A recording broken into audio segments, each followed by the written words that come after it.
2026ஆம் ஆண்டு கும்பராசிக்கு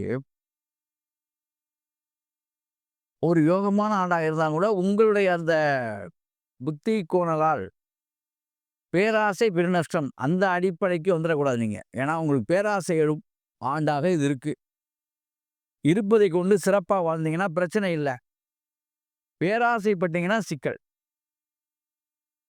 பெருங்கொண்ட ஆசையால் இந்த ஆண்டு கும்பராசிக்காரர்கள் பிரச்சனையில் மாட்டிக்கொள்வதற்கான வாய்ப்பு இருக்கு. அதிலிருந்து தவிர்க்கிறது எப்படி? என்ன செய்யணும்? அப்படின்னா, எதுவுமே இல்ல. திருச்செந்தூர் போயிட்டு வரணும். திருச்செந்தூர் போனீங்கன்னா, உங்களுக்கு கண்டிப்பாக விமோசனம் கிடைக்கும். திருச்செந்தூர் நீங்க வியாழக்கிழமையில போணும். வியாழக்கிழமை அன்னைக்கு திருச்செந்தூர்ல போய் முருகப்பெருமான இறுக பிடிச்சீங்கன்னா, பெருக வளரும். இதுதான் உங்களுக்கு அந்த இது. அதாவது என்னன்னா, பெருநஷ்டத்த தவிர்க்கக்கூடிய வாய்ப்பு. மற்றபடி மைனஸ்லாம் ஒண்ணும் கிடையாது. வேற எல்லாம் சிறப்பா தான் போயிட்டுருக்கு. நீங்க நினைச்சதெல்லாம் சாதிப்பீங்க.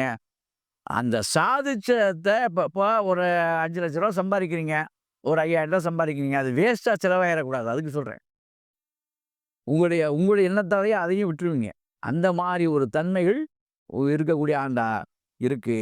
பிறரை நம்பி ஏமாற வேண்டிய ஆண்டாவும் இது இருக்கு. இது 2யுமே நீங்க கவனம் செலுத்த வேணும் இந்த 2026ல.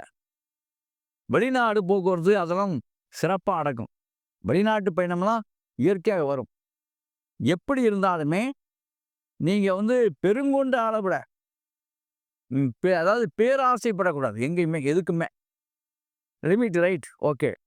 இப்ப ஒரு லாட்டரி டிக்கெட் வாங்குனீங்க. ஒரு ரூ. 50,000 விழுது.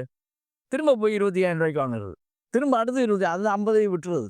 இந்த மாரி வரக்கூடாது. ரைட் கிடைச்சதா? ரைட்.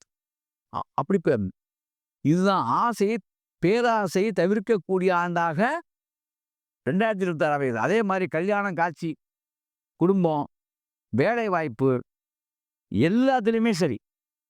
உங்களுக்கு இறைவன் கொடுத்ததை சரியா நீங்க பாவிச்சா போதும். குடுப்பான். அது கொடுத்ததையும் அத சரியா நீங்க பாவிச்சீங்கன்னா நல்லாருக்கும்.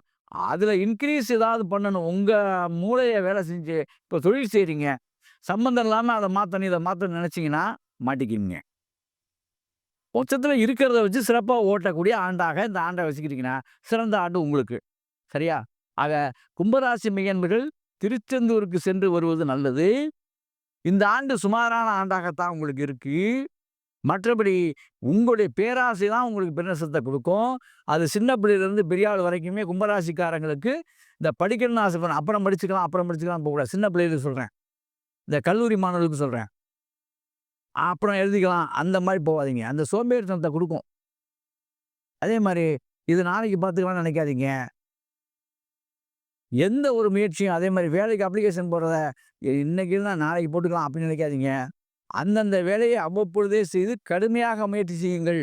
கண்டிப்பா இந்த ஆண்டு சிறந்த ஆண்டா உங்களுக்கு இருக்கும். ஆனா, இதுல நீங்க உங்களுடைய மனசு போல மெத்தனமாக இருந்தீர்கள் என்றால், அல்லது பேராசைப்பட்டீர்கள் என்றால், நஷ்டமான ஆண்டாக இது இருக்கும். கஷ்டமான ஆண்டாக இது இருக்கும்.